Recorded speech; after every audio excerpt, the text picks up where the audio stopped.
policies, various one-off collective initiatives seek to compensate for this shortcoming. And probably the Romanian Military Thinking Conference can be a useful approach in this regard in terms of educating the people. The security of a nation is a value that only when one is about to lose it, it comes to truly cherish it. We are all obliged not to remain passive, to develop our own security culture, to cultivate our own security and critical thinking, and last but not least, to provide this type of security culture. Therefore, allow me to wish you all success during the presentation that you are going to give, success in your debates, and may these debates lead to useful conclusions that can be put into practice. Thank you very much and good luck.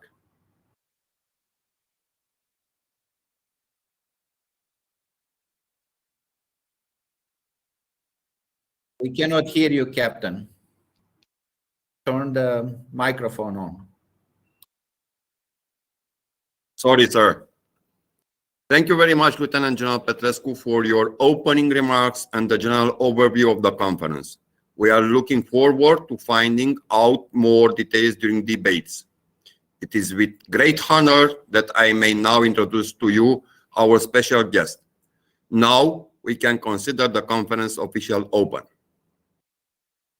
At this stage, I would like to introduce Mrs. Daniela Grigore Gutman, Secretary of State for Interinstitutional Affairs, Ministry of Romanian Foreign Affairs.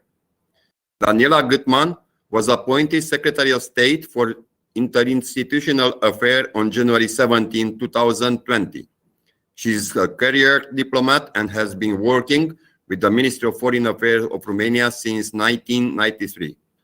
Throughout her professional activity, she held various positions at the headquarters of the Ministry of Foreign Affairs, such as a Secretary of State for Global Affairs, Special Representative for promoting Romania's candidacy for a non-permanent seat in the United Nations Security Council, and Director for Western and Central Europe. She served in the several foreign diplomatic missions of Romania as Ambassador to the Czech Republic, Deputy Chief of Mission and Charge d'Affaires ad interim at the Embassy of Romania to the United States of America, and Press and Cultural Attaché at the Romanian Embassy in the Netherlands. Madam Secretary of State, the floor is yours.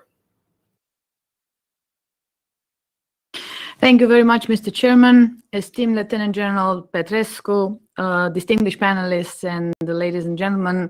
It is really a very good pleasure for me to attend this conference today and to have the opportunity to debate and learn more about views, ideas, and assessment on a very important topic for the Romanian diplomacy, which is, of course, the Black Sea region.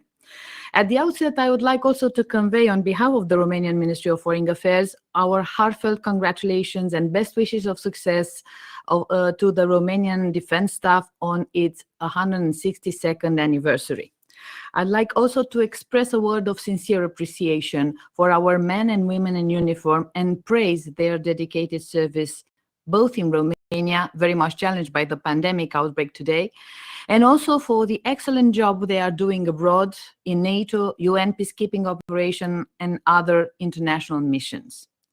Our military plays a key role in strengthening Romania's profile as a proactive contributor to ensuring security in the Black Sea area, and more important, to enhance our nation's resilience in order to cope with a new range of threats and challenges at a time when the arms race intensifies with a multiplication of conventional and unconventional means. I'd like to thank the Defense Staff's team for organizing the Romanian Military Thinking International Conference on topical themes related to the most recent development in the security environment. And I'm happy to see that when we started this dialogue, many of distinguished panelists have attended this opening, both from the region and from the Euro-Atlantic community. Ladies and gentlemen, Romania is situated at the NATO eastern frontier and is a riparian state at the Black Sea, an area with a certain crisis potential due to its prolonged frozen conflicts and the Eastern assertive policy. Yet, If it is to analyze the Black Sea vocation, the region can be transformed into a space of peace and cooperation, of flourishing trade, transport, and tourism. Due to its geography and history, the Black Sea area has the potential for building bridges among countries, economies, and people. This is what Romania aims at and what Romania stands for. Unfortunately, the situation nowadays does not match to this bright vocation. We notice the continuation of the military buildup in the Black Sea. We have witnessed this evolution last spring, and we are still see that it persists today. This is why we need to re-energize and reinforce efforts to build security in the area. Regional security has many different aspects and still unexplored avenues of cooperation, including by means of defense and defense diplomacy. And I'm happy that the organizers put together so many panels where these issues could be addressed. We need to employ a strategic and comprehensive approach because the situation in the Black Sea cannot be dealt with neither by tactical level nor by single aspects or by individual countries alone. It requires a strategic approach and united efforts by both riparian countries and the Euro-Atlantic community. One important element when discussing the security in the Black Sea region is a strengthened NATO presence in the region on land, air, and sea. The investment in the eastern flank security should remain a priority for the alliance as a whole, for one major reason at least. The specific type of regional vulnerabilities, risks, and threats are in a state of constant evolution, and there are few signs that they will diminish in the short or medium term. At a time of hybrid wars, of vulnerability to cyber attacks, fake news and disinformation, doubled by a still persisting pandemic crisis, it is the MFA's opinion that NATO should lead by example and enhance its cooperation with its partner in the region. At this point, peaceful and cooperative naval activities aimed at increasing interoperability and maritime awareness should intensify. NATO security consultations with Georgia and Ukraine would contribute to early warning and situational awareness. At the same time, we should continue somehow our dialogue with Russia, despite the fact that Russia has decided to close its representation to NATO. Instability and tensions are not in no one's interests and should be countered by sincere engagement. We also need to strengthen the partnership and capacity building efforts in the region that would help build security on long run. The Euro-Atlantic community should increase and coordinate its effort to help Georgia, Ukraine, and the Republic of Moldova, the most affected states, to reinforce their resilience. This approach should be doubled by regional cooperation and dialogue. We should start this dialogue at home, between us, the literal NATO members, and other allies and NATO partners. Romania is capable to add some value to this process through the trilateral dialogue between my country, Poland, and Turkey, as well as through the Bucharest 9 format of consultation and coordination between the NATO members of the eastern flank. Last but not least, the development of regional economies is essential for lasting security. The Euro-Atlantic community should have built economic capacities and initiatives of the countries in the region. Romania has promoted such an approach during our presidency of the EU Council in 2019. A common EU maritime agenda for the Black Sea and a strategic research and innovation agenda were adopted during the Romanian mandate at the EU forefront. The Romanian Minister of Foreign Affairs promoted, together with his counterparts from Georgia, Azerbaijan, and Turkmenistan, the freight corridor Black Sea and Caspian Sea to connect the region with Europe. Moreover, within the Three Seas Initiative, Romania works to develop connectivity and mobility in the region, including through rail projects. At the same time, we should not lose sight of the significant impact of the protracted conflicts on the security and stability of the region, the ones that Chief of Defense Staff has already mentioned. This is why we need to continue our effort to unfrozen their resolution. Romania's proposal to have a more applied EU discussion on protracted conflict was accepted and discussed last May at the Givnik informal meeting of the EU Ministers of Foreign Affairs in Lisbon. As a follow-up action to this discussion, the Romanian Minister of Foreign Affairs joined his counterparts from Austria and Lithuania in a tour to the South Caucasus countries, Armenia, Azerbaijan, and Georgia. The message they have delivered was loud and clear. The EU has a strong commitment to supporting the security, stability, and prosperity of these three countries and to enhancing its presence in the region. Moreover, the protracted conflicts in Eastern Europe should become a permanent active point on the agenda of every international organization, NATO and the EU included. Ladies and gentlemen, I would like to conclude my introductory remarks by stressing that Romania has been working hard to promote peace, security, and cooperation in the Black Sea region, and we will continue to do so. We maintain a close dialogue with Georgia and Ukraine on security issues, both at bilateral level and within NATO. We have developed a tailored NATO forward presence in the region aimed at deterrence and defense. We cooperate and encourage the presence of allied ships and aircrafts in the Black Sea in order to preserve security, exercise together, and increase interoperability, including with our Georgian and Ukrainian partners. We contribute to NATO's and EU efforts to assist the reform process and build defense capacities of the Republic of Moldova, Ukraine, and Georgia. We supported the enhancement of regional economic cooperation, including by taking the lead of the oldest regional format, the Black Sea Economic Cooperation Organization. Moreover, the Ministry of Foreign Affairs is currently working to develop a strategic approach to our development cooperation as a major foreign policy tool and to further streamline its official development assistance policies.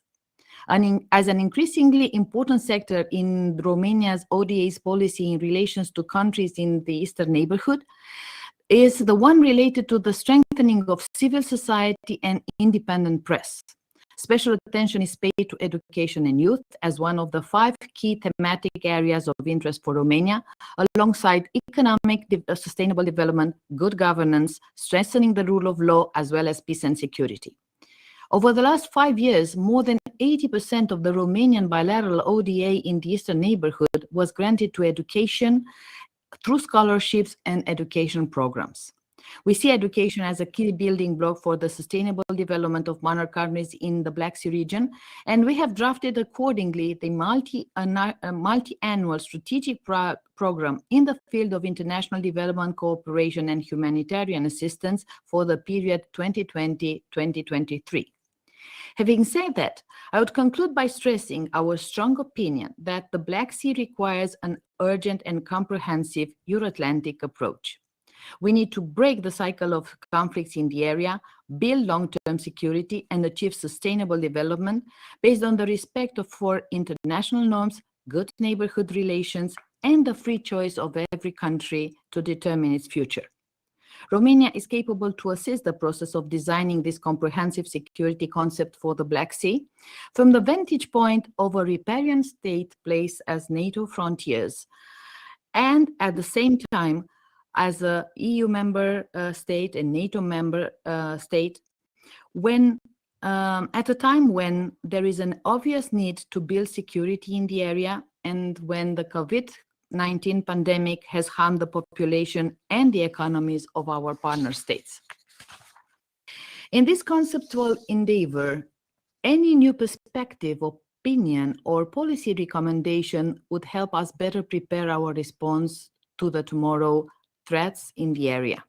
This is why I'm looking forward to benefit from your valuable input and to discover your ideas and suggestions and how to galvanize the Euro-Atlantic support for the region. Thank you very much for your attention. Thank you, Madam Secretary of State, for your thoughtful address. Ladies and gentlemen, the first part of the conference has now come to an end. We will be back in 13:30 with first panel. Thank you very much.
suntem în măsură să facem față riscurilor și amenințărilor, suntem în măsură să promovăm pacea internațională.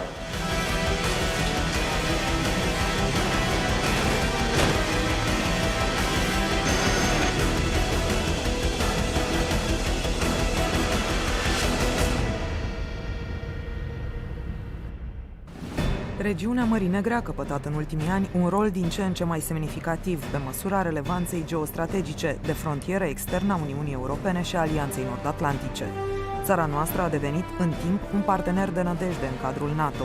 Participarea militarilor români la o gamă largă de misiuni internaționale atestă susținerea concretă a angajamentelor politice asumate de România, ca stat membru al Alianței Nord-Atlantice, amplificându-i credibilitatea de aliat.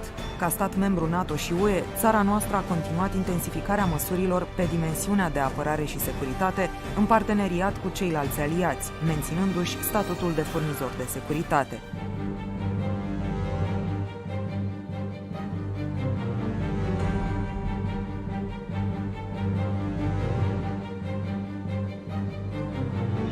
Una dintre cele mai importante și longevive misiuni ale Armatei României în context aliat a fost fără doar și poate cea din Afganistan.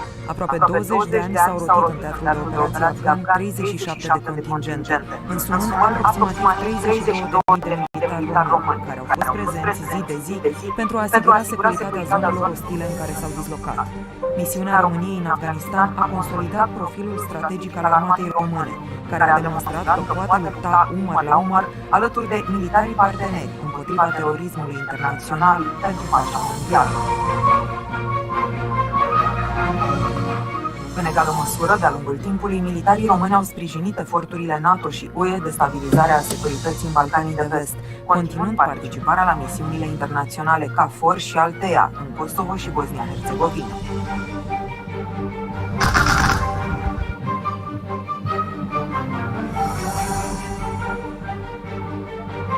În prezent, detașamente de apărare antiaeriană românești sunt dislocate la fiecare 6 luni în Polonia, în cadrul grupului de luptă condus de Statele Unite ale Americii și, de asemenea, militarii români au fost prezenți în ultimii ani la mai multe misiuni sub egida ONU și UE în Congo, Mali, Sudanul de Sud, India și Pakistan.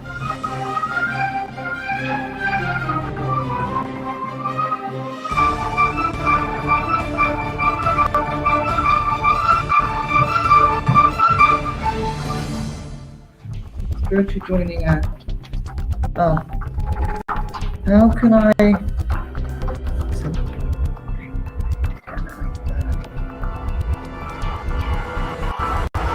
I'm presuming this is a part. Anul 2007 a fost unul important pentru forțele aeriene române care au participat în ultimele 3 luni la executarea serviciului de poliție aeriană sub comanda NATO în spațiul aerian al țărilor baltice, mai exact în Lituania, Estonia și Letonia, cu 4 aeronave MiG-21 Lancer de la baza 71 aeriană, misiunea de succes. De asemenea, în timpul misiunii NATO în Afganistan, forțele aeriene române prin baza 90 transport aerian au asigurat transportul materialelor și al militarilor români pe durata rotațiilor contingentelor românești în și din teatrul de operații. Un spectru important în furnizarea de securitate colectivă l-au reprezentat și misiunile de poliție aeriană desfășurate în comun începând cu anul 2017, care contribuie la dezvoltarea capacității de reacție și descurajare, precum și la consolidarea interoperabilității între forțele aeriene române și forțele aeriene ale altor state partenere. Poliția aeriană întărită sub comanda aliată este o misiune de apărare colectivă pe timp de pace pentru protejarea spațiului aerian.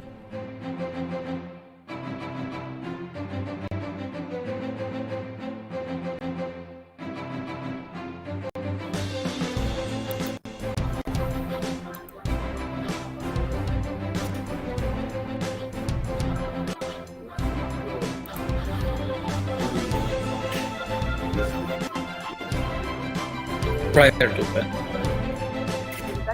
Militarii forțelor navale române, alături de camarazii din NATO și Uniunea Europeană, participă activ la misiuni care fac apele internaționale să rămână un loc mai sigur.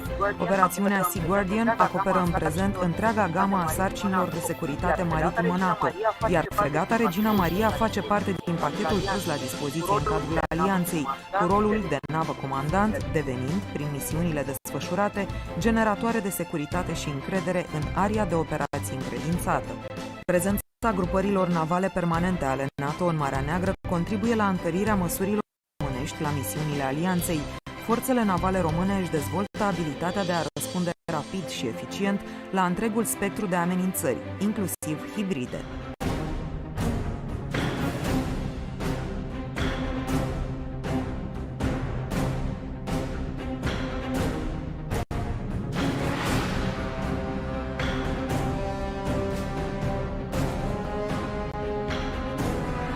Fără o armată puternică, România nu își poate menține statutul de membru NATO important și actor relevant în planul securității regionale.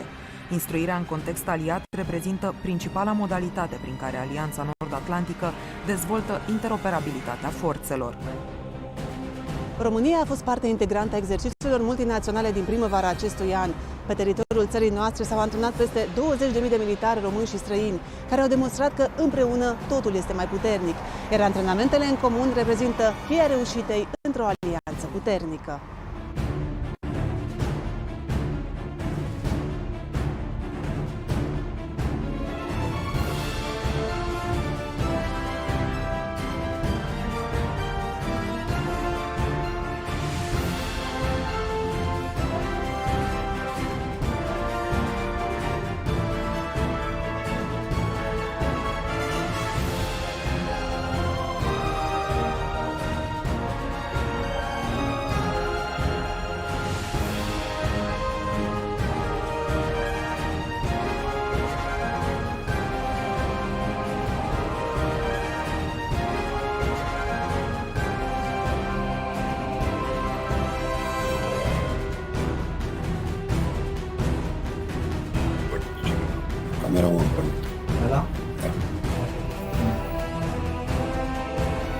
Good afternoon again and welcome back to the conference. Ladies and gentlemen, prior to start the first panel, we have a special guest.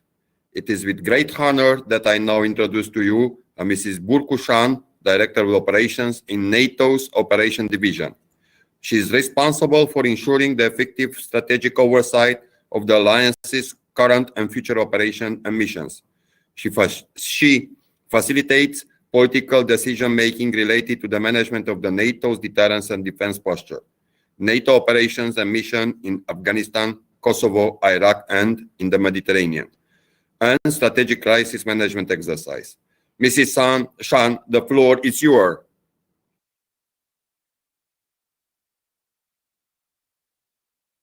Thank you very much for this kind introduction, I also wish to welcome all of you and thank you for inviting me to be a keynote speaker here. It is a great pleasure and privilege to be able to provide this message, I would hope that it will set the scene for your discussions on NATO's deterrence posture in the Black Sea region. I'm grateful to the organizers, and my only regret is that I could not be with you in person. Our world is changing rapidly and perhaps even alarmingly. There are fundamental geopolitical shifts and constant technological advances. These are opportunities but also challenges. We are facing a multitude of diverse and enduring threats and challenges to our security. These come from multiple directions and are simultaneous. All NATO allies and our partners are being tested individually and collectively. In this complex world, we need strength and unity to address the security challenges we face. As an alliance, when we speak as one, our voice is louder. When we act together, our collective resolve and actions are stronger. Together, we represent a tremendous force for shaping a stable, transparent, and trusting international environment. In 2014, Russia has significantly altered the security landscape of the Euro-Atlantic area, especially in your region. Following Russia's illegal and illegitimate annexation of Crimea, NATO has increased its presence in the Black Sea. The alliance remains strongly committed to the Black Sea region, as the region is of strategic importance. NATO does not see confrontation or pose a threat to Russia, and we remain open to dialogue. The implications of the changed security environment are being addressed through multiple practical steps to strengthen our deterrence and defense posture. This is based on the decisions taken collectively over the past 8 years at the Wales, Warsaw, Brussels, and London summits, and reinforced recently at the Brussels summit this summer. And the summit next year will be no exception.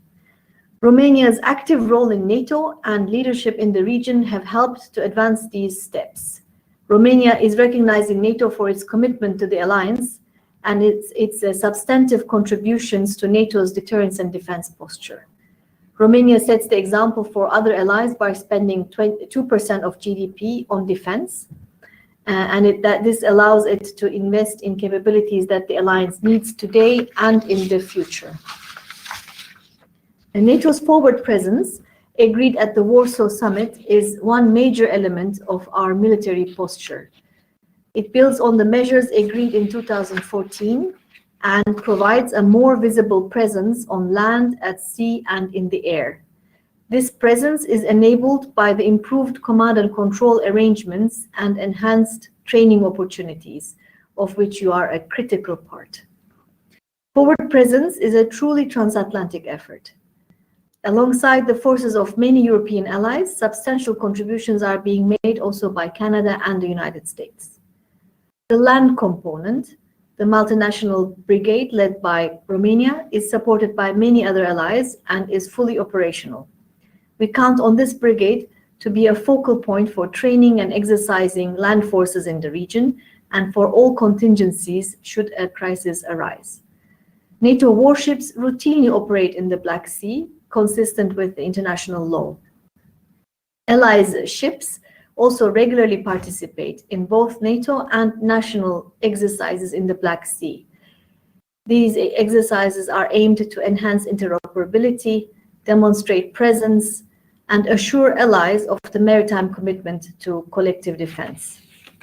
Moreover, we have stepped up our cooperation with Georgia and Ukraine, and with more exercises, more port visits, and sharing situational awareness.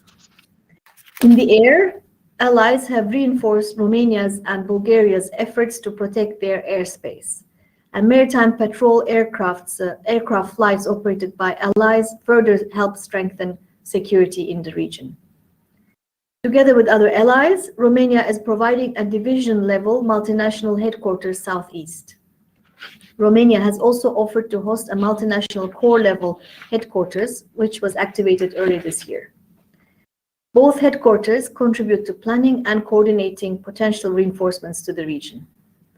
Besides these specific measures tailored for the region, we have a range of forces, including the Very High Readiness Joint Task Force, VJTF, which are ready to deploy on short notice to respond to any contingencies and reinforce allies. Of note, in May and June this year, Exercise Noble Jump, led by Romania and Turkey, tested the deployment of the VJTF with some 4,000 troops from 12 countries in the Black Sea theater.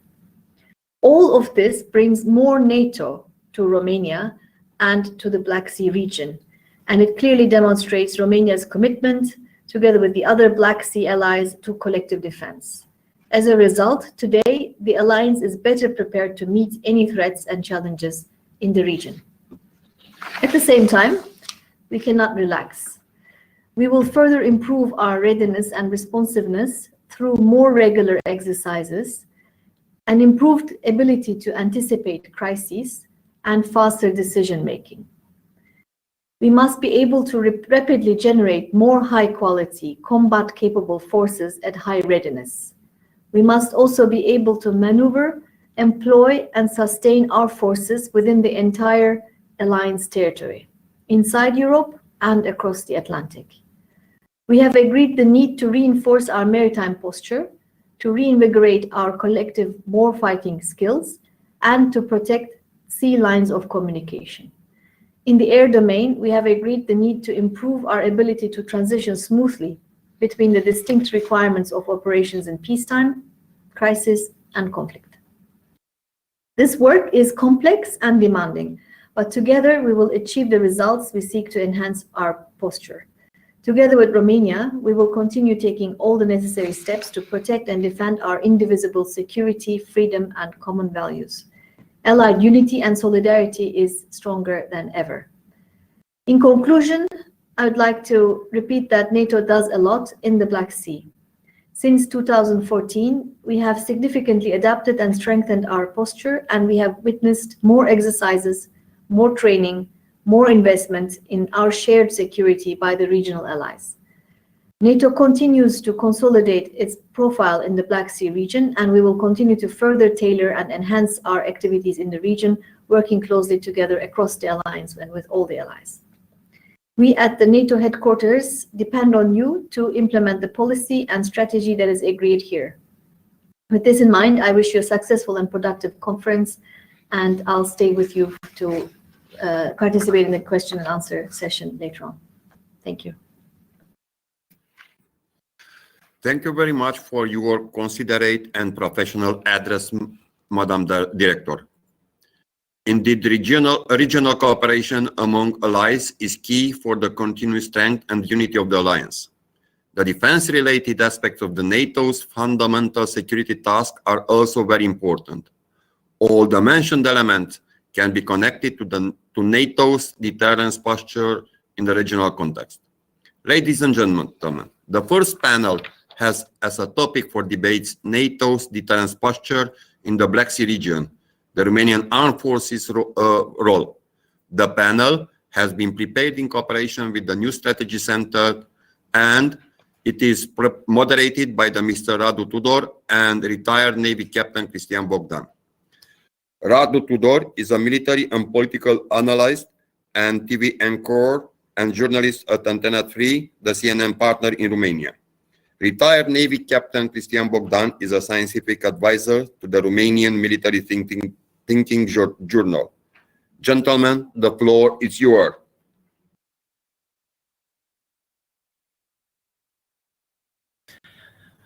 Dear guests, dear followers, good afternoon, and welcome to the online session of Panel 1 here at the Romanian Military Thinking Journal Conference 2021. Today, our panel consists of 5 panelists. There will be presentations delivered, approximately 10 to 15 minutes each, sequenced one after another, without breaks. The panelists will be introduced before each presentation. There will be a Q&A session right after that. In order to encourage discussions, obtain insights, and create opportunities for as many participants as possible, there will be questions from both the moderators and online followers. We invite online followers to address only one question. Please state the targeted panelist prior to addressing your question. Keep it short, clear, and to the point. The panelists will try to respond in the same manner.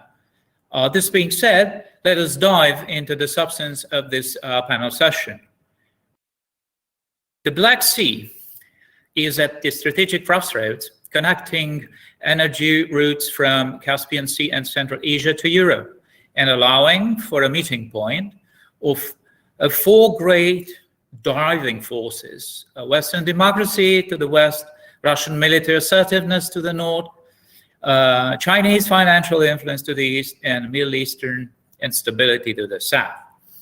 Considering the recent developments in the region, including Russia's military buildup and anti-access area denial, as well as its hybrid activity, NATO now has to improve situational awareness by addressing the appropriate policies, laws, and structures.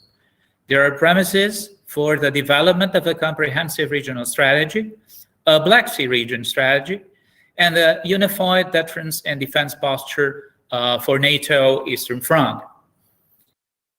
Our first panelist is an accomplished U.S. military. Lieutenant General retired Ben Hodges graduated from the United States Military Academy in May 1980 and was commissioned in the infantry. He commanded infantry units at the company, battalion, and brigade level in the 101 Airborne Division, He had the command of the 1st Brigade Combat Team Bastogne of the 101 Airborne Division in the Operation Iraqi Freedom 2003-2004. His other operational assignments include Chief of Operations for Multinational Corps Iraq in the Operation Iraqi Freedom 2005-2006, and the Director of Operations Regional Command South in Kandahar in Afghanistan 2009-2010. General Hodges has also served in a variety of Joint and Army staff positions. He was the commander of the NATO Allied Land Command in Izmir, Turkey, and the commanding general, United States Army Europe in Wiesbaden, Germany. He retired from the US Army in January 2018, and in February of the same year, he joined the Center for European Policy Analysis, where he holds the Pershing Chair in Strategic Studies. General Hodges, please proceed.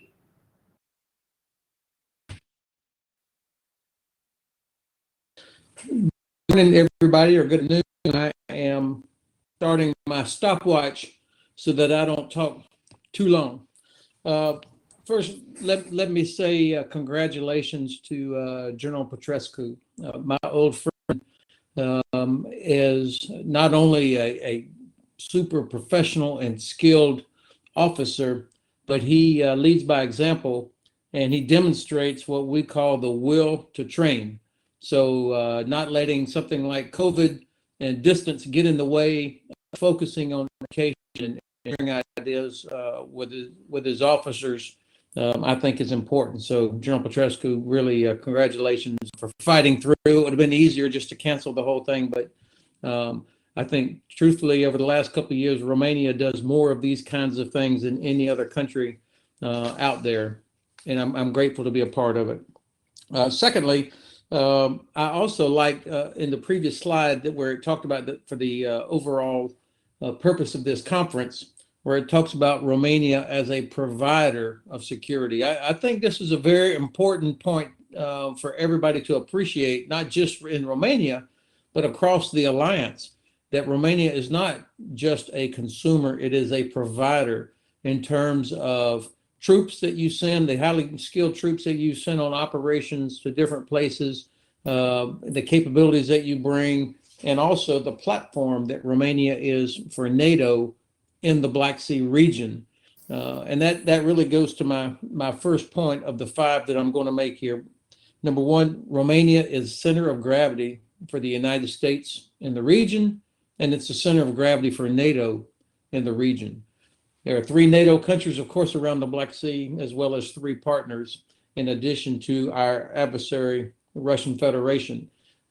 Romania is the place where, because of geography, but also because of how Romania operates, is the best place from which the alliance can conduct exercises, command and control. There's a reason that the Black Sea Air Policing Mission flies out of MK in Romania. It is the best place from which we can operate. There's a reason that Secretary Austin spent a day there recently before going to the defense ministerials. I was very pleased that he spent 3 days in the Black Sea region, visiting also, of course, Georgia and Ukraine. But he ended up in Romania and got to see MK, how important it is, and why the United States has, with the permission and invitation of Romania, has invested so much there, as well as at the Romanian Air Base in Câmpia Turzii. And it's also the place, frankly, the reason that we started putting a lot of capability into Romania back in around 2015 was because we were looking for a way to get the initiative. Instead of always reacting to whatever the Kremlin did in the Black Sea region, we were looking for a way to create initiative, to cause the Russians to have to wonder what we're doing. And that's what Romania enabled us to do by having capability at MK, in Constanța with the exercises, at the Cincu training area, and of course at Câmpia Turzii. And I hope that the U.S. will continue to do that, and that the alliance will continue to do that. Now, normally, I would spend a lot of time talking about the importance of a strategy for the Black Sea region, but because our focus today is about Romania's contribution, I'd like to make my next 4 points specifically about things that I think Romania should continue doing or can do. Readiness. I know that General Petrescu has has emphasized the importance of what you have being ready, that having a culture of fight tonight. That means units are fully manned with women and men, that they are trained to standard to be able to accomplish their tasks, whether it's a land or maritime or an Air Force unit, that equipment works, that even if it's old, that you somehow, the crews and the operators manage to ensure that what you have functions. This is what readiness is all about, that every soldier assumes that they may have to fight tonight. That's not easy, and it's not cheap, but the emphasis that Romanian Armed Forces have placed on readiness is important. And of course, there is another part of this, which is modernization. And for sure, Romania has been a leader in modernization in the region. The next point is on interoperability. The importance of all of us being able to work together.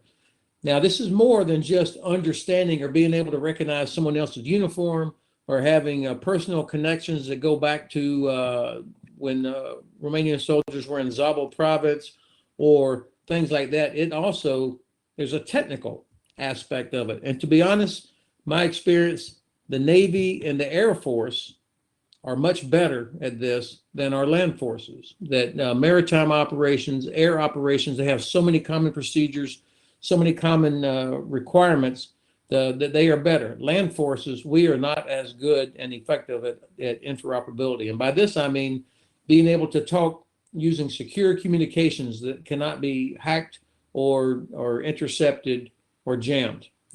This is an important requirement that I think has to be specified for interoperability. To be able to conduct counter-fire artillery missions, for example, or air and missile defense.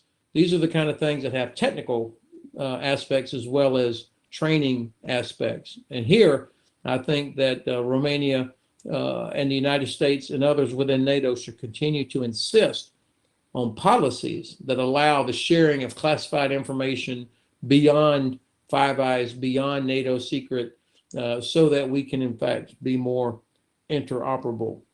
The fourth point of the five I was going to make, of course, is mobility. This is about speed, the ability for us to move as fast or faster than Russian Federation forces could move in a peacetime environment in order to prevent the crisis from ever happening. Now, of course, there are several aspects to mobility. Part of it is infrastructure, bridges. Do you have the bridges to cross Romania's many rivers, especially the Great Danube? Do you have the infrastructure in terms of bridges and our highways, tunnels that allow rapid movement internal to Romania, but also into Romania when allies want to need to show up in a hurry? Does the infrastructure support that? And of course, it's also about the type of vehicles that you choose, having the mobility to be able to move quickly to prevent the crisis from ever happening. These are sovereign choices that Romanian ministries have to make, but the ability to move a lot of stuff real fast, real quick on rail or on highway or on rivers is going to be an essential component of deterrence. And then the fifth and final point is the importance of what I call the unblinking eye, the ability to see and understand what's happening in all domains.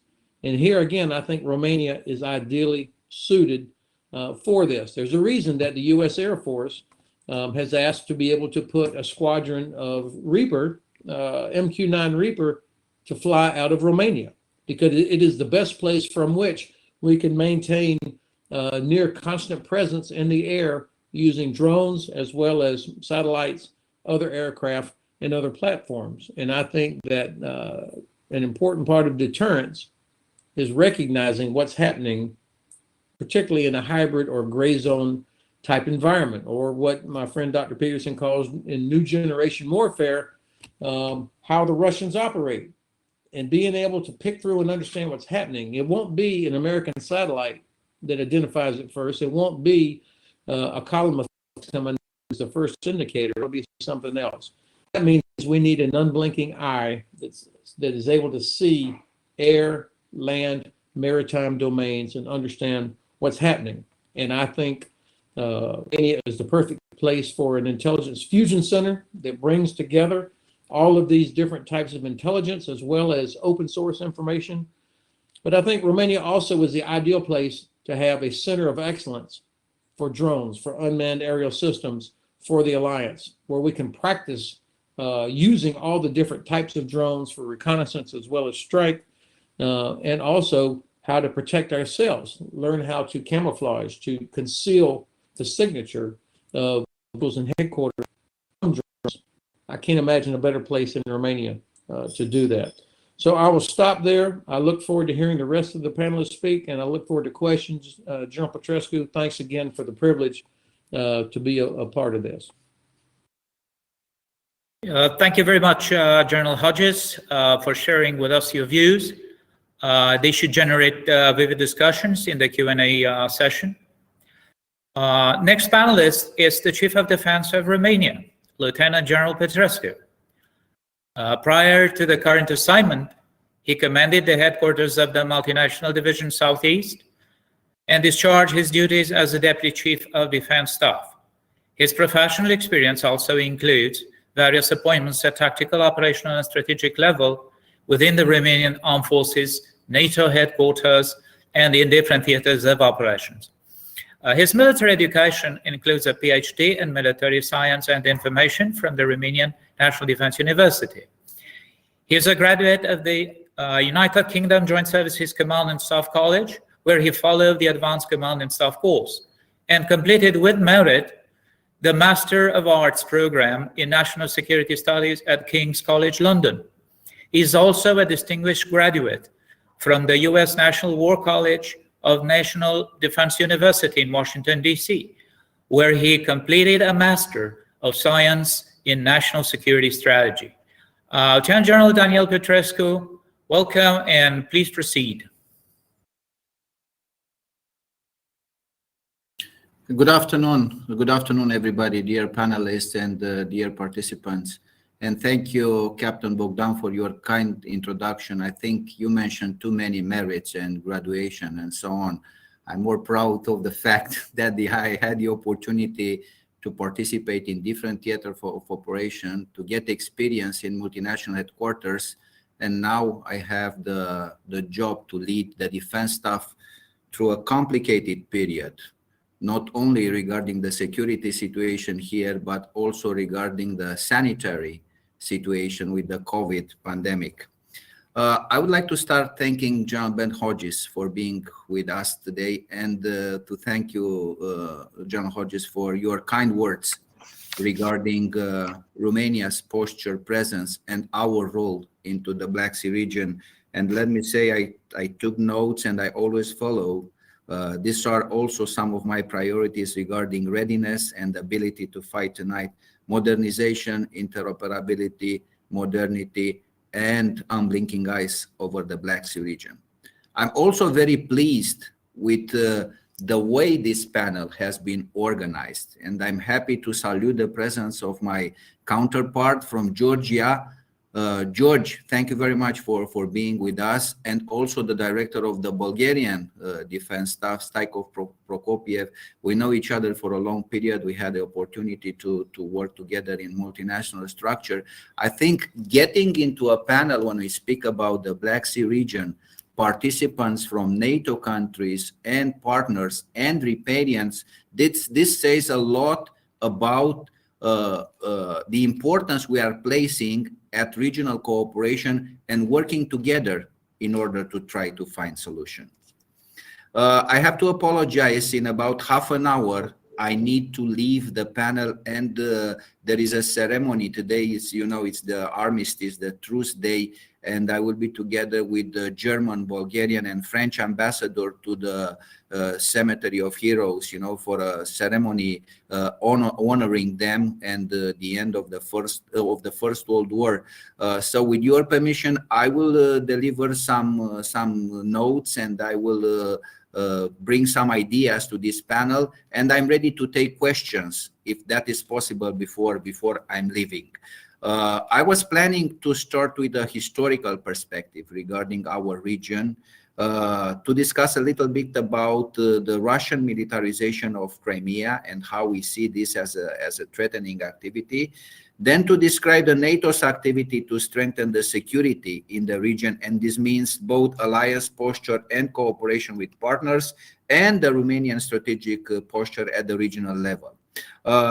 Because Mrs. Sun was here, the director for operation in NATO's operation division, and she spoke about NATO activities. I think it was a very comprehensive presentation. I will not speak about that, so I will follow just the historical perspective, how we see the Russian militarization of the region, and some words regarding Romanian strategic posture. So from the historical point of view, even I will start for ancient and medieval history, I will be short. So during the ancient and medieval history, the Black Sea Basin was the crossing point of various civilizations. Imperial ambitions, conflicts for control and dominance, economical interest, and cultural differences.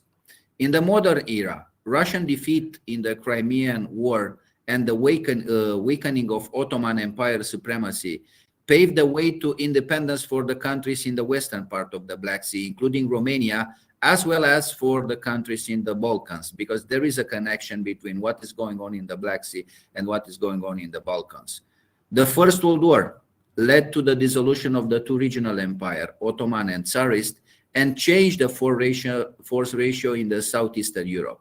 The Second World War changed once more the regional geopolitical landscape. During the war, I think it's significant, the Crimean theater witnessed fierce battles, and especially for the Sevastopol harbor. And this remains in the Russian mentality regarding Crimea. During the Cold War, the Black Sea region was one of the confrontation areas with short periods of relative relaxation, alternating with occasional escalation of tensions and with naval incidents due to the Soviet Union efforts to transform the Black Sea Fleet into a military dominance tool and a power projection platform. The fall of communist regime and the dissolution of the Soviet Union set up a very diverse regional landscape, which includes NATO allies and EU member or candidate states, as well as countries with other interests and with other posture. The Russian Federation has decided to follow a path characterized by centralized power leverages, accelerated militarization, and openly stated hostility against the West. One of the front lines of its assertiveness is now the extended Black Sea region.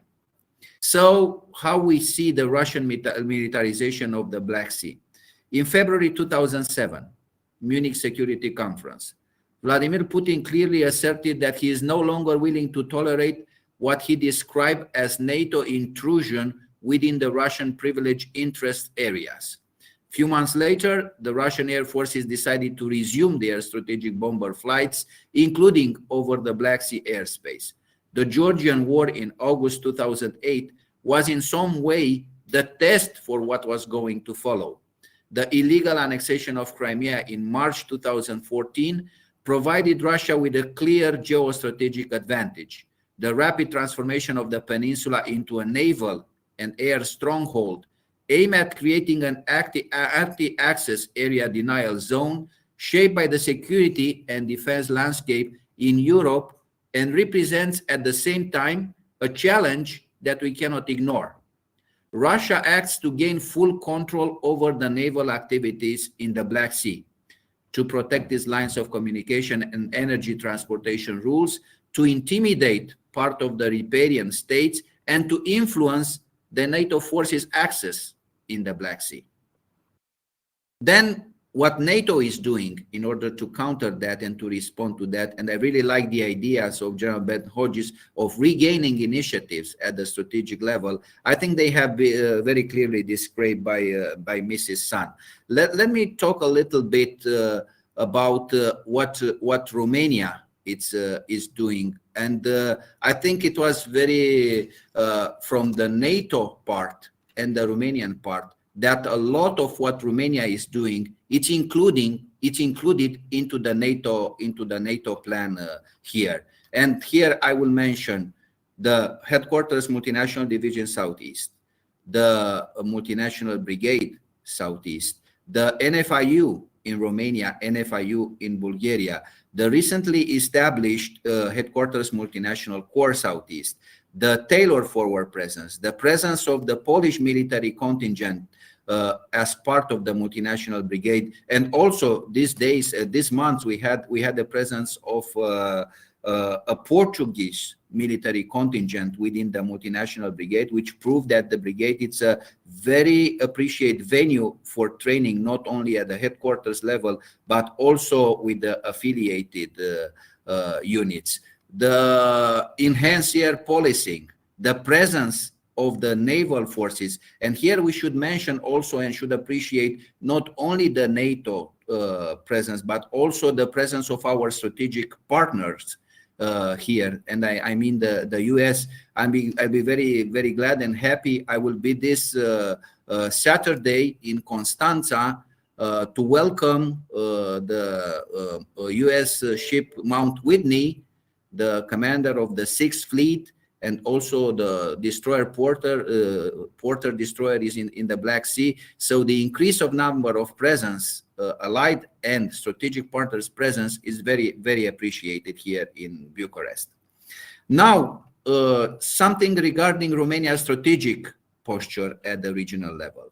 In the last year, we have consolidated our role, I believe, as an active, allied and regional actor, ensuring Euro-Atlantic and international security here.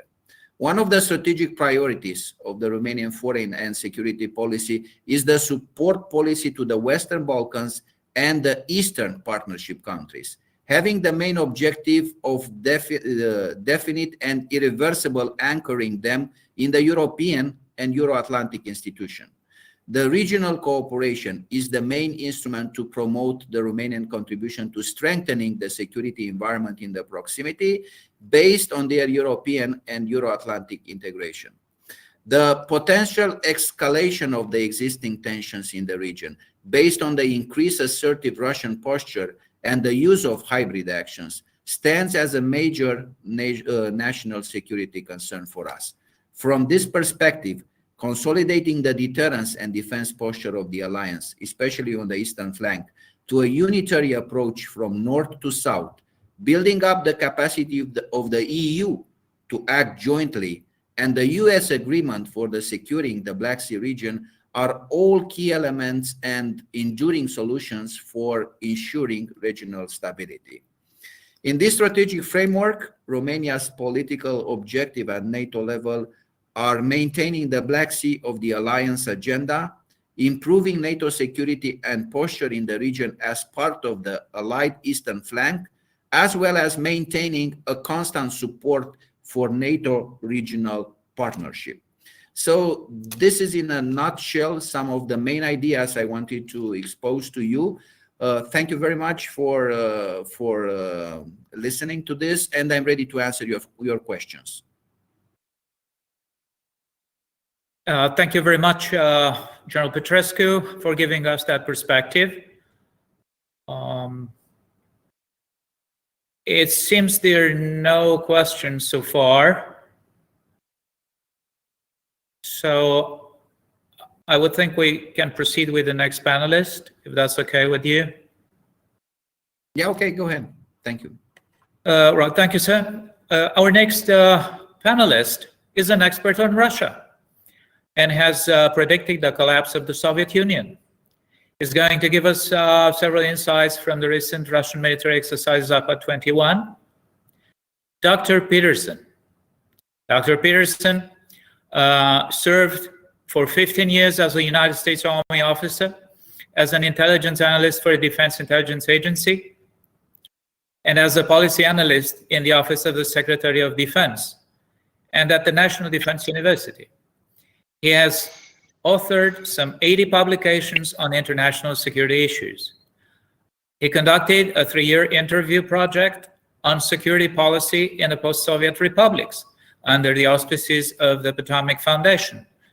Dr. Peterson's received his master's at Western Michigan University with his thesis on systemic adaptation, Can the Soviet system accommodate the democratic movement? He later received his PhD from the University of Illinois with his dissertation on images as defense policy determinants in the Soviet-American military relationship since 1945. We welcome the current president of the New Generation Warfare Center, Dr. Philip Peterson.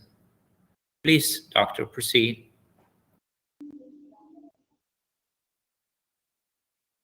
Thank you, sir. General Hodges frequently talks about how the other guy gets a vote. And I will do my best to tell you as quickly as possible what the other guy is thinking as of the end of September. Next slide, please.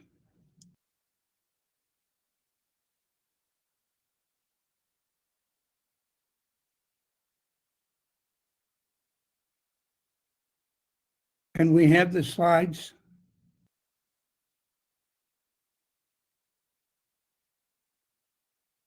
I think the technical team will try to provide that, sir. Okay. I will just continue by noting that, as usual, Zabad 21, which goes back historically all the way to 1977, was an opposed forces exercise.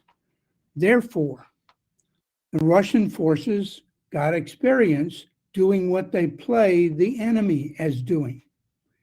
And so one has to understand how the Russians put together their strategic operations and then look through the practices, the elements of the exercise to see where they're doing what they plan to do, where they practice doing what they plan to do.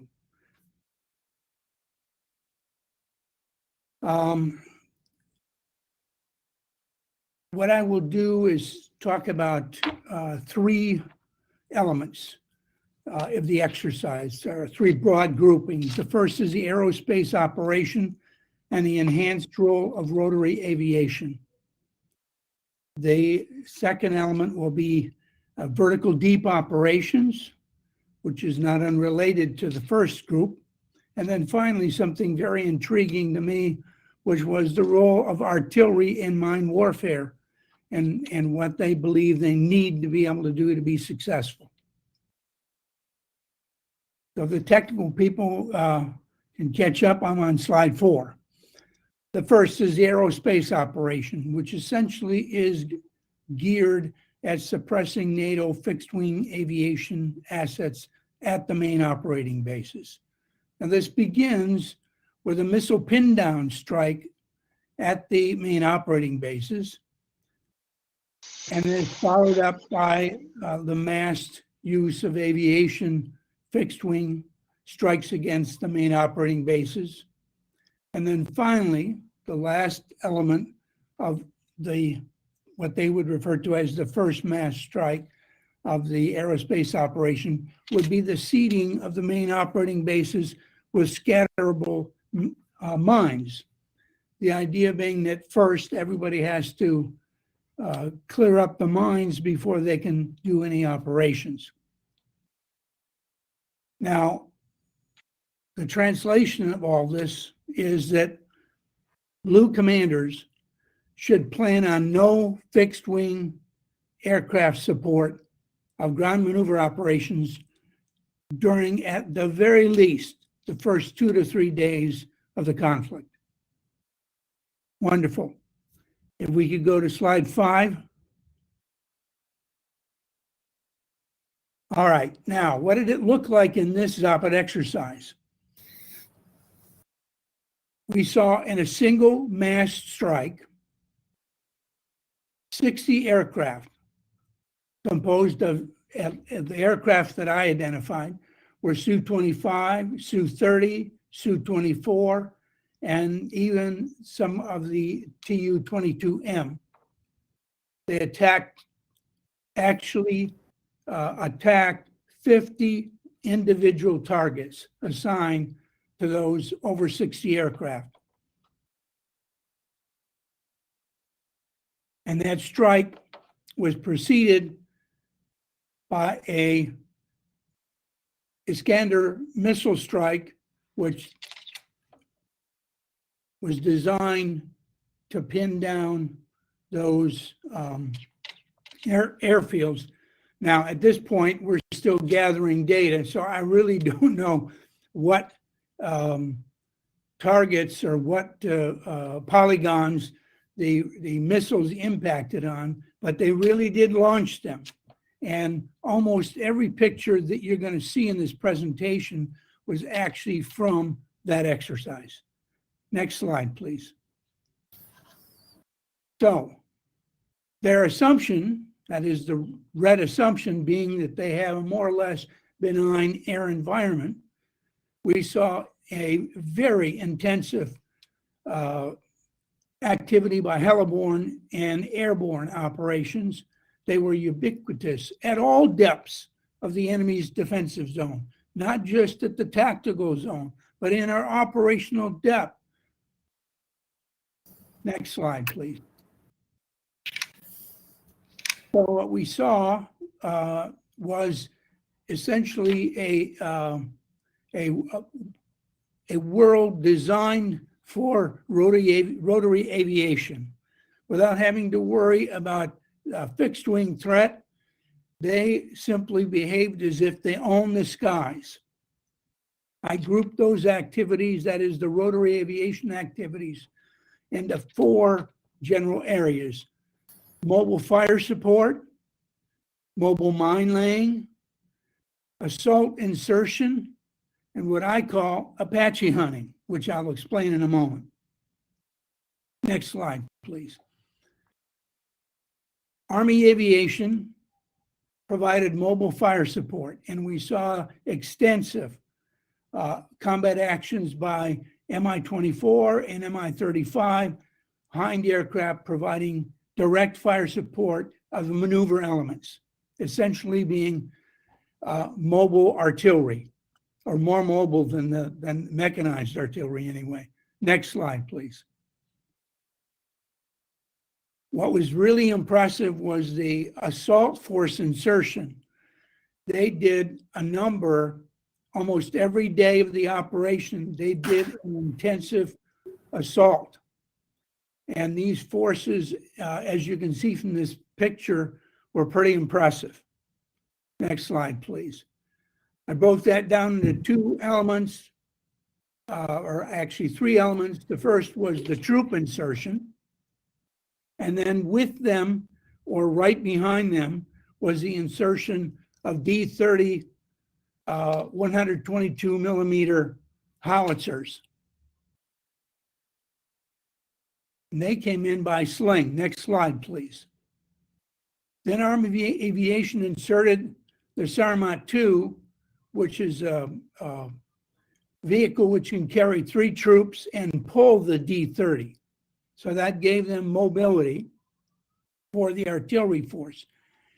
And as you could see, the Sarmat can be carried 1 internal to the Mi-8 and 1 by sling. So we saw them moving all of this in rapidly. And remember, this wasn't an occurrence, it was once. Almost every day of the operation, they did this. Next slide. Now the operation, the insertion operation, was for the most part covered by the Alligator aircraft, which was serving a role of both reconnaissance, that is preceding the insertion, and then escorting them during the assault landing, and then sticking around and providing fire support. Next slide, please. Now, most interesting to me is what I call Apache hunting. They have allocated in teams of 2 aircraft looking for Apache. And they seem to be concerned that given their new approach to the use of vertical lift, that the only threat that they have is the Apache. And so the Apache can not only respond directly, but securely bring in distance fires against their forces. Therefore, these they were using extensively both the Night Hunter and the Havoc in an assault role against their hunting down and assaulting the Apaches. And so they're armed with air-to-air missiles to take on the Apaches. Next slide, please. Now, beyond the tactical insertions, we saw Zappa 21 airborne operations conducted beyond the enemy's tactical zone of defense. I'm on slide 14 now. And so we saw them conduct raids to a depth of 100 kilometers. And the goal is to disrupt the flow of reserves and logistics by destroying transportation facilities and deploying minefields. Next slide, please. Next slide, please. We saw them do battalion size drops both in the day, next slide, please, and at night. And I took these photos right off their video.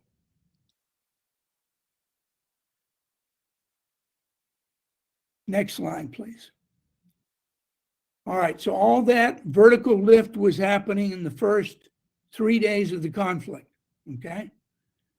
So the whole object was to disassemble NATO defenses from inside.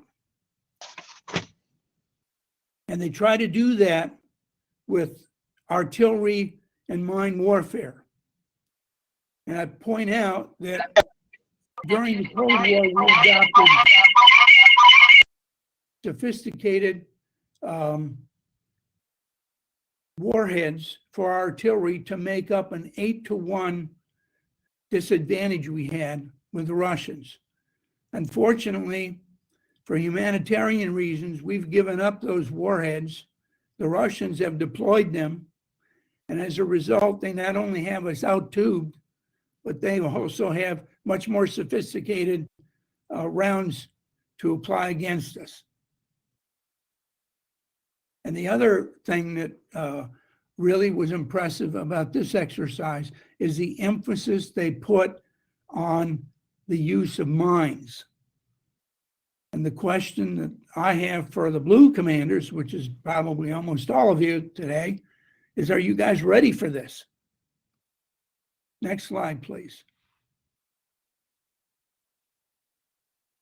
And the single most impressive event to me as a Red student, okay, was that they seemed to get that when they encountered the Abrams and the Leopard tanks in the battlefield, they couldn't win. Going head to head, even outnumbering our tanks 5-to-1 or more, they lost in their own assessment. So what they did is they put up multiple lines of defense. They would try to attrit some, back up, attrit some, back up. They would bring the attacking force deep, and then they would isolate that force with an instant minefield. They would throw anti-tank mines out as far as 15 kilometers. And then while the commander of that unit was trying to figure out how to get himself off the target, they would hit him with thermobaric warheads. And I can remind you, next slide, please, if you've read our study on the Donbass, you've seen this picture before, we've talked about it, the effect that thermobaric weapons had on 2 Ukrainian battalions. It was in approximately 3-minute, 40-second fire strike. They destroyed 85% of those 2 battalions. They were so devastated when relief columns showed up. They saw people wandering around still on fire. And this is one of my favorite pictures. You can see the turret of a tank just taken right off. So that's the idea. They can't beat us. Their armor can't beat the Abrams and the Leopard 2. So they will try to pull us in, isolate us, and destroy us with artillery. One Western commentator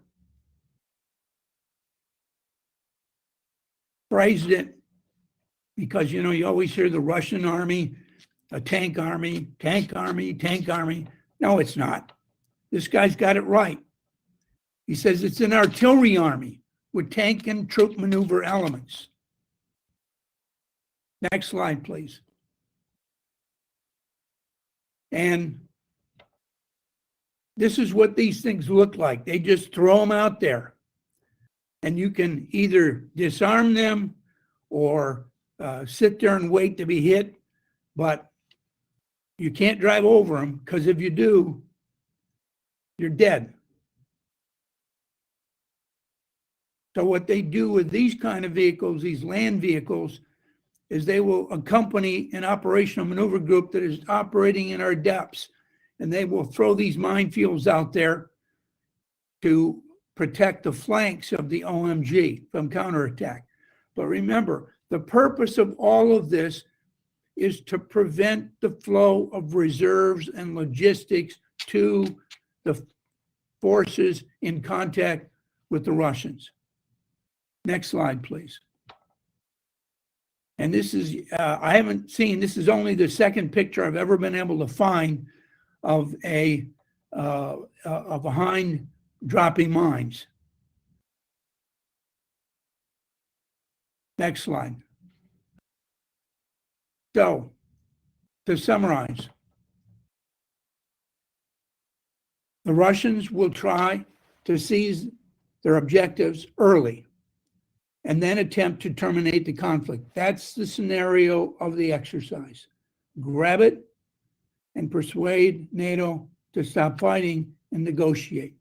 And you know the Russian attitude, what's mine is mine and what's yours is negotiable.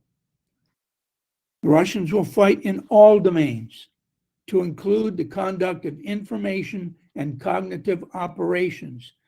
And during the exercise, they were doing exactly that. They had information warfare people working in the game, preparing the enemy to stop fighting. The Russians intend to destroy NATO's armored forces with artillery and exploit with its own mechanized troops. Now, the lessons I think we should take. NATO EU forces should expect no fixed-wing air support during what the Russians call the initial period of war, certainly not less than 2 to 3 days. And certainly from what I've seen, NATO armed forces are not, they may be buying good aircraft, superior aircraft, but I don't see them doing the things that we need to do as we did in the Cold War, harden our main operating bases or have,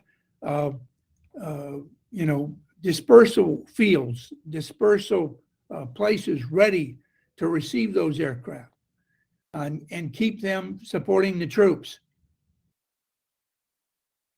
NATO EU forces need to deploy robust rotary aviation as its do everything aviation to include air-to-air missions and counter-fires missions. All right? U.S. Army has to wake up and put air-to-air munitions on the Apache. It's wired for it. Some of our allies put air-to-air weapons on the Apache. The Apache is going to be the American Ground Forces Commander's air defense. All right, we have inadequate ground-based air defenses. We're counting on aviation. You can't count on fixed wing during the first couple of days of war. So you better have the aircraft you do have, which is the helicopter, armed to do air-to-air. And the Russians are doing that. Again, ground-based air defenses? We need it, more of it. And we need mining and counter-mine capabilities. I'm not a blue guy. I don't know if the average unit has that capability in it. But if it doesn't, it's going to be awfully sorry it doesn't. And then finally, NATO forces need to be prepared to fight throughout the entire depth of its defenses. The Russians intend to attack us from day one all the way through our tactical zone of defense, the first 50 kilometers, and into our operational depth in this exercise as deep as 100 kilometers. And my last slide, please. I just wanted to point out, since we're in this region, the Black Sea, that the exercise elements we used in our games there, the Russians played all of them. They had riverine operations in Zapad exercise. They seized a port, just like we seized or tried to seize Constanta with divers and naval Spetsnaz. They actually played that. And they conducted at least 2, perhaps 3, I'm still not sure, amphibious operations, but one of which, with 10 ships, delivered more than 200 pieces of equipment and approximately 2,000 troops in just one of their amphibious operations, which I wanted to just mention the sort of end notes because they definitely are talents and capabilities which I think needs to be defended against in Romania. So that concludes my brief summary of what I learned so far on examining Zapad 2021. Thank you. Thank you very much, Dr. Peterson. Those were very interesting insights. We could hardly wait for the discussions in the Q&A session to see what else comes forward. The fourth member of the panel is the Chief of Defense Forces in Georgia. Prior to his assignment, Major General Georgi Matiashvili filled several command positions within the Operations Directorate. He was also Deputy Commander of the East Command of the Land Forces, Commander of the West Command of the Defense Forces, and Deputy Chief of the Georgian Defense Forces. His fields of expertise include operational planning, intelligence, training, low-intensity conflicts. He attended both civilian and military educational institutions in Georgia and graduated from specialized courses in the country and abroad. He is an academician of the Georgian Academy of Social Sciences. Major General Georgi Matiashvili, considering what has been covered so far, please, if you wish to intervene, you're most welcome.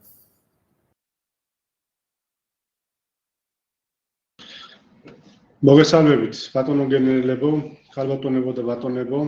Ჩვენთვის დიდი პატივია მონაწილეობა მივიღო ამ მეტად საინტერესო კონფერენციაში და პირადად მადლობა მინდა გადავუხადო ბატონ გენერალ პეტრისკუს. Dear generals, officers, thank you very much. It is a great honor for me to take part in this interesting conference. And also, I would like to say special thanks to the General Petrescu. Ჩვენთვის ძალიან მნიშვნელოვანია ეს შავი ზღვის რეგიონი და შავი ზღვის შესახებ რეგიონის უსაფრთხოებაში კონფერენციაში მონაწილეობა. It is very important for us to take part in the conference, which is about the Black Sea region. ეცაღან უსმენდი ბატონ გენერალ პეტრისკუს მოხსენებას და სრულიად ვეთანხმები მის ხედვებს რეგიონში არსებულ ვითარებასთან დაკავშირებით. I was listening very carefully to the visions of General Petrescu about regional security matters, and I completely agree with him. შავი ზღვის აუზის ქვეყნები მუდმივად იმყოფებიან რუსეთის ფედერაციის მხრიდან გამუდმებული პროვოკაციული ქმედებებისა და საერთაშორისო კანონის ნორმების დარღვევის რეჟიმში. countries of the Black Sea region are under serious risk of the Russian provocations, and we regularly observe how they violate norms of the international law. როგორც თქვენთვის ცნობილია, საქართველოში 2008 წელს რუსეთის მიერ წარმოებულმა საომარმა მოქმედებებმა As you are well aware, after the war in 2008 between Georgia and Russia, და ჩვენი ქვეყნის ტერიტორიის 20%-ის ოკუპაცია and the occupation of 20% of our territory, ამის შემდგომ კირიმის ანექსია და აღმოსავლეთ უკრაინაში სეპარატიზმის პროვოცირება ხელშეწყობალა მნიშვნელოვნად გაზარდა სამხედრო პროვოკაციების რისკი რუსეთის ფედერაციის მხრიდან და ხელი შეუწყო მუდმივი დესტაბილიზაციის კერების წარმოქმნას რეგიონში. then annexation of Crimea in 2014 and assistance of separatism in eastern Ukraine increased the risks of military provocation by the Russian Federation and facilitated to the process of permanent destabilization in the region. რუსეთი მუდმივად ახორციელებს რეგიონის მზარდ მილიტარიზაციას, ადგილი აქვს სამხედრო ოლქში ახალი საჯარისო დანაყოფების შექმნას და რეორგანიზაციას, დამატებითი თანამედროვე შეიარაღებისა და ტექნიკის კონცენტრაციას, ფლოტისა და სამხედრო ავიაციის საშუალებების მოდერნიზაციას, სარაკეტო, აირსაწინააღმდეგო და ხომალდსაწინააღმდეგო სისტემების განთავსებას. გარდა ამისა, რუსეთის ფედერაცია აქტიურად იყენებს საკუთარ საინფორმაციო და კიბერშესაძლებლობებს დეზინფორმაციის გავრცელებისა და კიბერთავდასხმების ორგანიზების მიზნით. Russia actively pursues the campaign of increased militarization in the region. They are organizing new military units in the southern military district, providing modern armament and technology, pursuing the modernization of military fleet and aviation, and deploying anti-air and anti-ship missile systems. In addition, the Russian Federation is actively using its informational and cyber capabilities in order to disseminate disinformation and to organize cyber attacks. მუდმივად აქვს საერთაშორისო ნორმების სრული იგნორირებით რუსეთის ფედერაციის შავი ზღვის ფლოტის დესტრუქციულ და პროვოკაციულ მოქმედებებს, რომელიც ხელს უშლის თავისუფალ ნავიგაციას შავ ზღვაში. ყოველივე ზემოაღნიშნული mentioned activities seriously threaten the regional security system and overall endangers regional stability. ყოველივე ზემოაღნიშნულის გათვალისწინებით საქართველოს რუსეთის ფედერაციის მხრიდან იმყოფება მუდმივი ზედწოლისა და საფრთხის ქვეშ. Taking into account everything I've said, Georgia is under constant pressure from the Russian Federation. საქართველოს როგორც ნატოს არაწევრი სახელმწიფო რუსეთის მხრიდან ამ მომდინარე ზეწოლას და პროვოკაციულ ზემოქმედებებს კიდევ უფრო მწვანედ განიცდის, რაც მნიშვნელოვან გამოწვევას წარმოადგენს ქვეყნის უსაფრთხოების გარემოსათვის.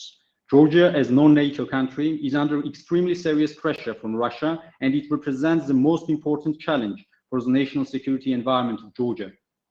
შესაბამისად, საქართველოსთვის უდიდესი მნიშვნელობა ენიჭება ჩრდილო-ატლანტიკურ ალიანსთან თანამშრომლობის კიდევ უფრო გაღრმავებას და განვითარებას.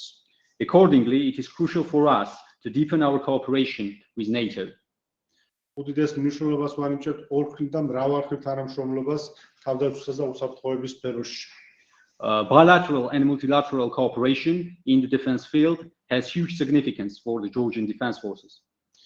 ამასთანავე საქართველოს როგორც შავი ზღვის რეგიონის ქვეყანა ვაფიქსირებთ ჩვენ მზადყოფნას მაქსიმალურად ჩავერთოთ პარტნიორებთან ერთად შავი ზღვის რეგიონის უსაფრთხოების ფორმატში და ვიყოთ ერთ-ერთი მნიშვნელოვანი კონტრიბუტორი.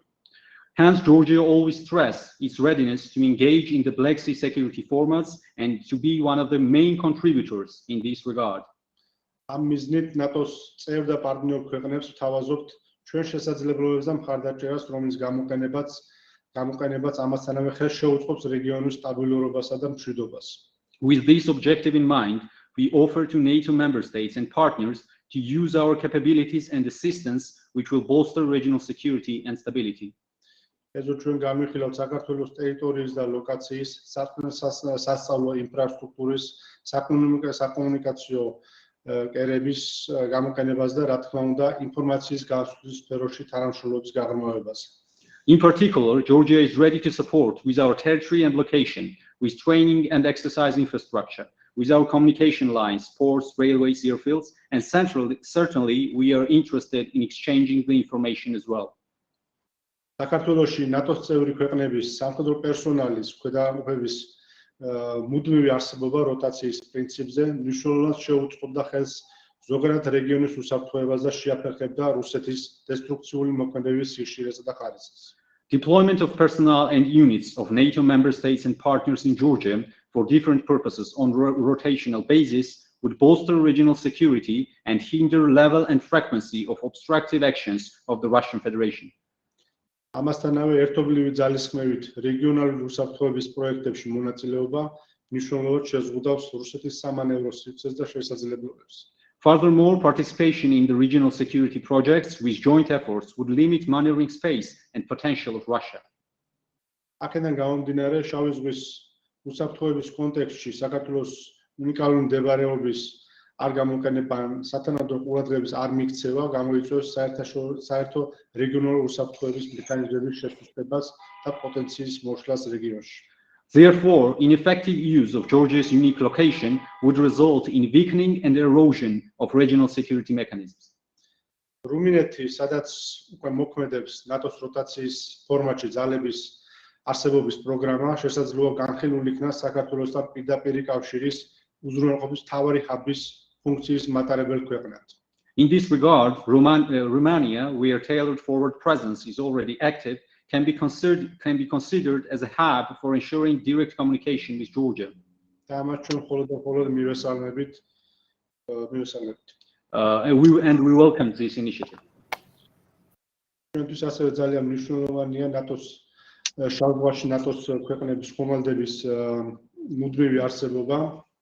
For us, it's very positive to have the ships of NATO member states in the Black Sea region.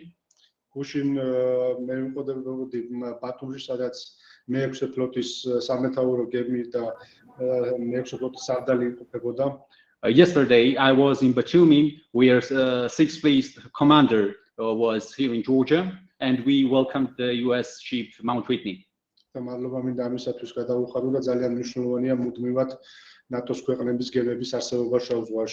And I would like to thank him for that, and I would like to stress once again how important it is to have the ships of NATO member states in the Black Sea region.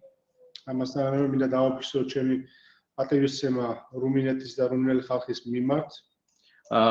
would like to stress my mutual respect to Romania and Romanian nation.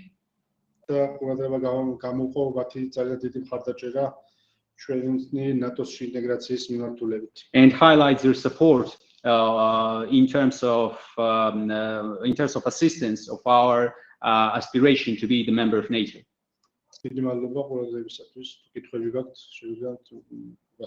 Thank you very much for attention, and if you have any question, I'm ready to answer them. Thank you very much, Major General Matiashvili, for sharing those thoughts. The fifth member of our panel is Director of the Bulgarian Defense Staff. It is my understanding he will participate in the Q&A session. Prior to his current assignment, Major General Stoico Prokopiev was the commander of the NATO Force Integration Unit Bulgaria, as well as Defense Counselor, permanent representation of the Republic of Bulgaria to the European Union in Brussels. His qualification areas include strategic planning, operational planning, defense planning, and policy. He graduated from Vasilevsky National Military University in Veliko Turnovo and G.S. Rakovsky National Defense College in Sofia, as well as the War College in Washington, D.C. In addition, he attended several specialized courses in the country and abroad. Thank you very much, Major General Stoico Prokopiev, for being with us today. And please, if you have any comments, feel free to share them with us. Otherwise, yeah, go ahead, sir. Okay, thank you very much, and good afternoon to all of the participants from Sofia. It is my privilege for me to address such a distinguished audience, and I appreciate the opportunity to share with you the views and concerns of the leadership of Bulgarian Defense Staff on the topic of this panel.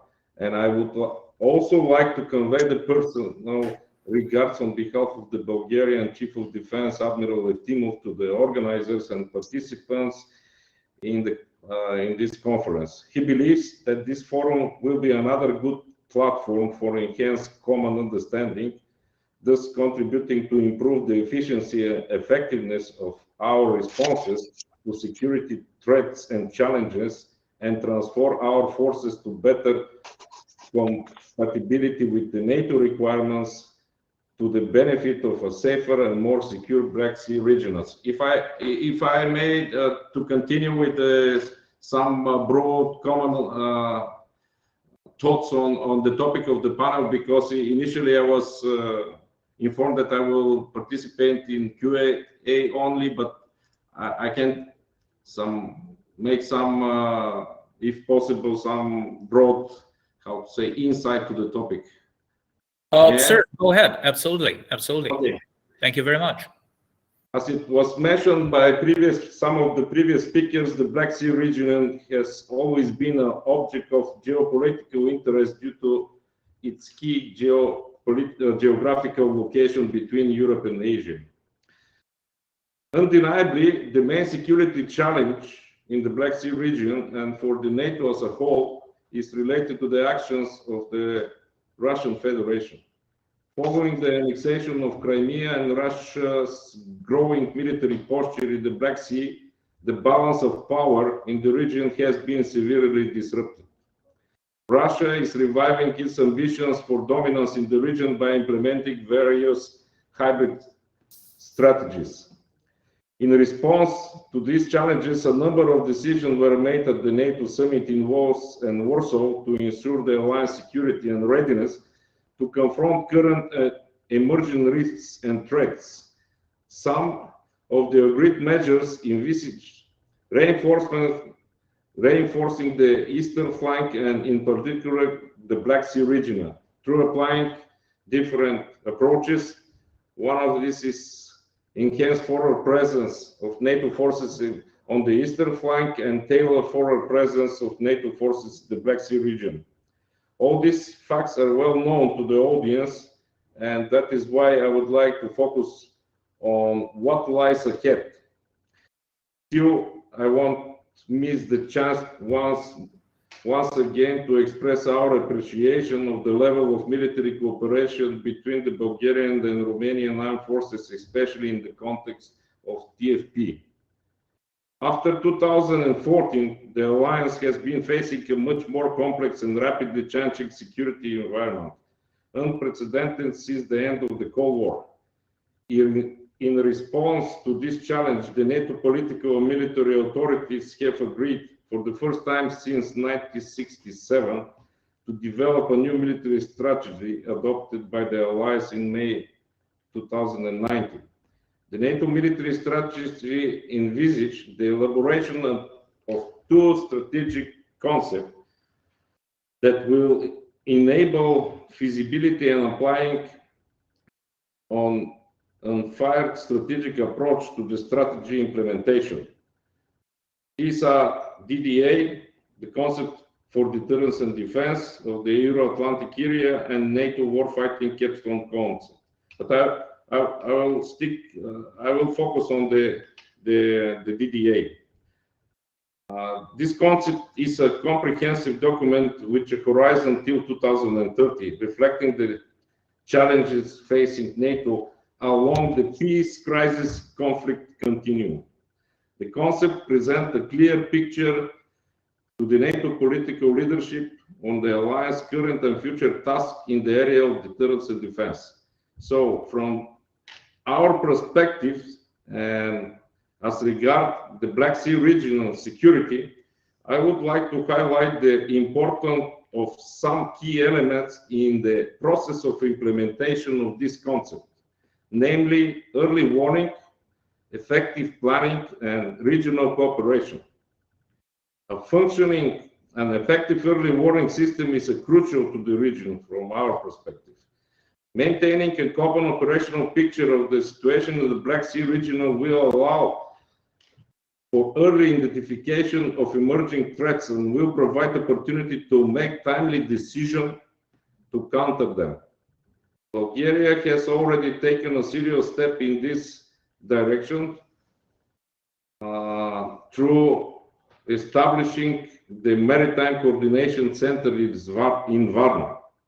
The second one is effective planning, which is another key element. The COVID-19 pandemic is showing how important it is for the alliance to sustain its defense posture and resilience in different situations. It is the planning that will provide for the alliance a sufficiently wide spectrum of opportunities to manage crises of different nature. The role of NATO allies in the region is to be active participants in this process, helping to account for the specifics of the Black Sea region and protect the national interests of individual countries. Last but not least, regional cooperation is the third pillar of security in the region. Ways should be constantly sought to expand regional cooperation in the field of security with regional allies and partners to achieve compatibility in actions and improve resource savings.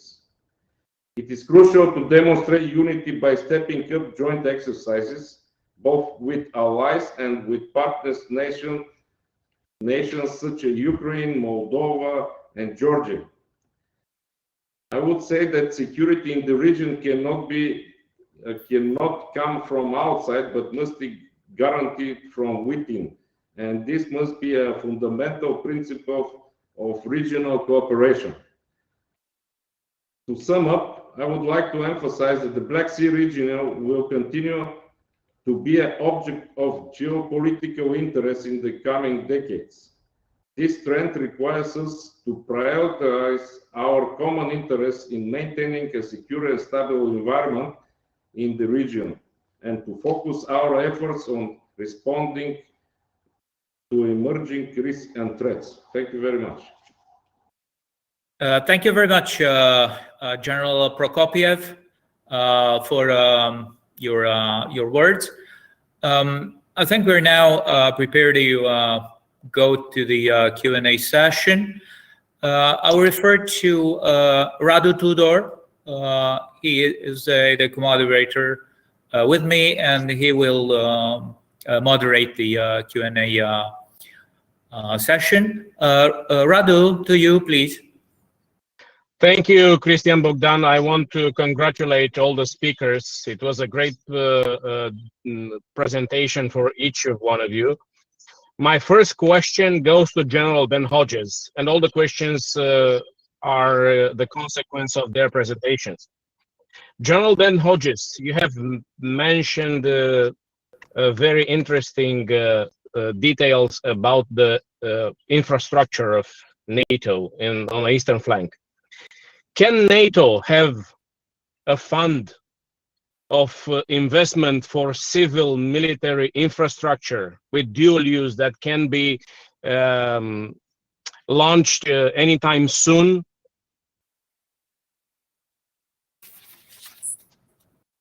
Hey, Radu, thanks for the question. And by the way, I hope you're not driving while you're talking. I saw the picture. I'm in the parking waiting my wife coming from Washington. Thank you. Okay. Now be safe, old friend. Thank you. You raise a great point. That there's two aspects to this. First of all, for improving infrastructure, in addition to each nation having its own responsibility for its infrastructure, I think the European Union's effort through the PESCO project on military mobility, that's where the majority of the funding is going to come from to improve rail, highways, bridges. But also, of course, Romania is one of the leading countries in the 3 Cs initiative, which is also intended to improve transportation infrastructure in Eastern Europe. For NATO, I think the responsibility of the alliance is to identify the requirement, why this is so important. But the funding for this, I think, is EU, 3 Cs, and national. Thank you. Very interesting answer. Dr. Peterson. Your very, very provocative and interesting presentation made me to address you this question. What could be NATO's best military response to Zapad scenarios? Well, the first thing I would like to see is if you're going to buy brand new aircraft, then understand it's not a toy. You're not buying a shiny object, because that does not deter the Russians unless you have it integrated and protected. So when you buy brand new aircraft, then you need to think about how you're going to bunker them, how you're going to put the ammunition and the fuel underground. You're going to have to think about rapid runway repair kits. You're going to have to think about the capability of removing scatterable mines that can be delivered even by missiles, as the Russians will use the retired surface-to-surface ICBMs to deliver missiles against deep targets. So, I'm sorry, mines against deep targets. So it's, you know, it's when you think about what we're going to do, we have to think it through and do the whole package. My first concern is, you know, for example, Poland is buying a fine aircraft, all right, but it isn't just the aircraft, so it has to be able to and be prepared to invest in protecting that aircraft so that it can survive to fight.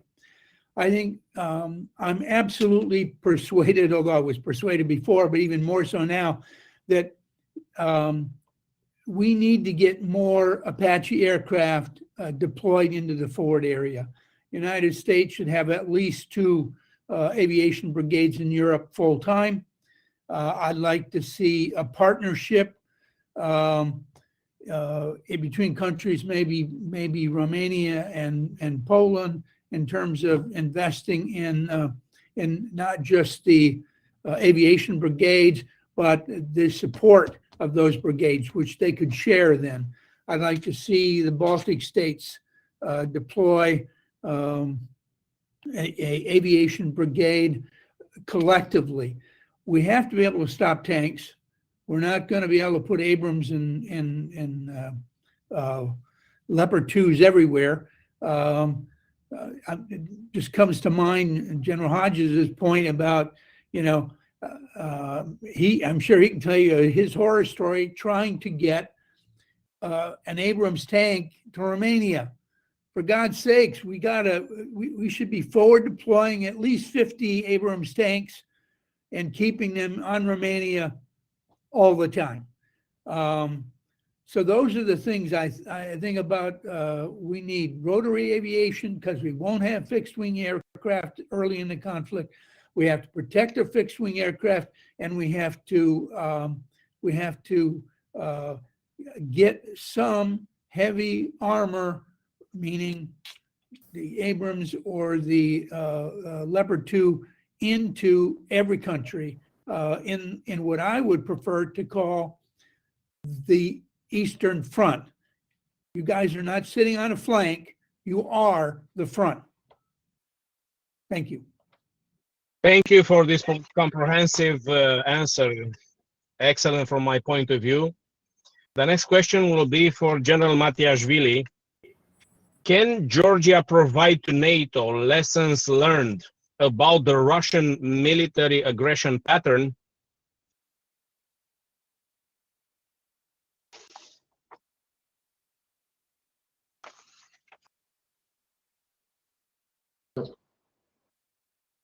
მოგესალმებით კიდევ ერთხელ და ჩვენ რა თქმა უნდა 2008 წლის ომის შემდეგ გავაკეთეთ საფრთხეების ანალიზი. Of course, after the war in 2008, we made the analysis of threats. და ჩვენ ნატოელ პარტნიორებთან ერთად, განსაკუთრებით ჩვენ სტრატეგიულ პარტნიორთან, ამერიკის შეერთებულ შტატებთან ერთად მუდმივად გვაქვს ინფორმაციის გაცვლის რეჟიმში და უზიარებთ მათ იმ გამოცდილებას, რომელიც ჩვენ ნახეთ 2008 წლის ომის დროს. And we have permanent exchange of information with our NATO partners and most importantly with our main strategic partner of the United States. And we have also experience sharing on that matter. ამ კუთხით მე მინდა ვთქვა, რომ 2008 წლის დროინდელი რუსეთის შეიარაღებული ძალები და დღევანდელი რუსეთის შეიარაღებული ძალები რადიკალურად განსხვავდება ერთმანეთისაგან. Also, I would like to say that Russian armed forces, which was in 2008 and now are dramatically different from one another. გაზრდილია მათი შესაძლებლობები ყველა მიმართულებით, როგორც მართვა და კონტროლის ასევე ბატონმა პეტერსენმა ახსენა საარტილერიო შეიარაღების თუ ავიაციის და საზღვაო მიმართულებით. They have increased capabilities practically in every direction, as Dr. Peterson mentioned, in artillery, also in aviation and in maritime. ჩვენ პარტნიორებთან ერთად მუდმივად გვაქვს საქართველოში საერთაშორისო ერთობლივი სწავლებები, განსაკუთრებით ჩვენ ამერიკელ მეგობრებთან ერთად. In Georgia, we regularly have trainings and exercises, especially with the United States. ჩვენ სასწავლო ცენტრში ჩამოვაყალიბეთ მაგალითისთვის ოფორის ძალები. In our training center, we formed opposition force, op force. და ამ ძალების გამოყენებით მუდმივად ვცდილობთ, რომ ის გამოცდილება, რომელიც მივიღეთ 2008 და შემდეგ უკვე ჩვენი დაკვირვებით რუსეთის ძალების გაუმჯობესებით გამოვიყენოთ და ჩვენ ძალები მოვამზადოთ ტაქტიკის საწინააღმდეგოდ, რომ უზრუნველყოთ წარმატება. And with using of this methodology, we always try to learn from the experience of 2008 and ensure our success in the future operations. Thank you. Thank you, General. The next question will be to General Prokopiev in Bulgaria. General, do you think that the Varna Center can be developed as a 911 center for NATO for both land, sea, and air threats?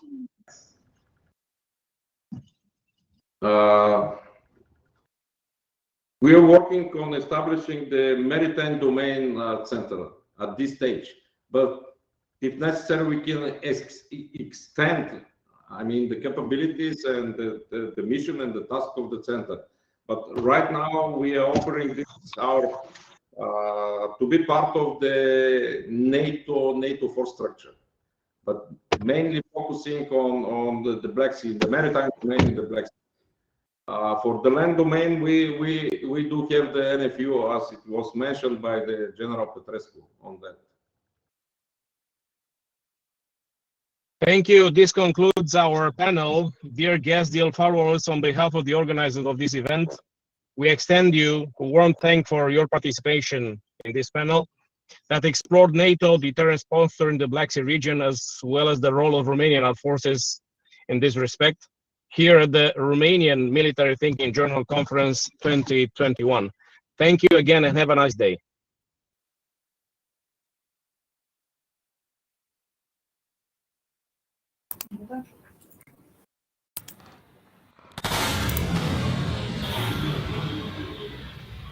A pus întrebări mari.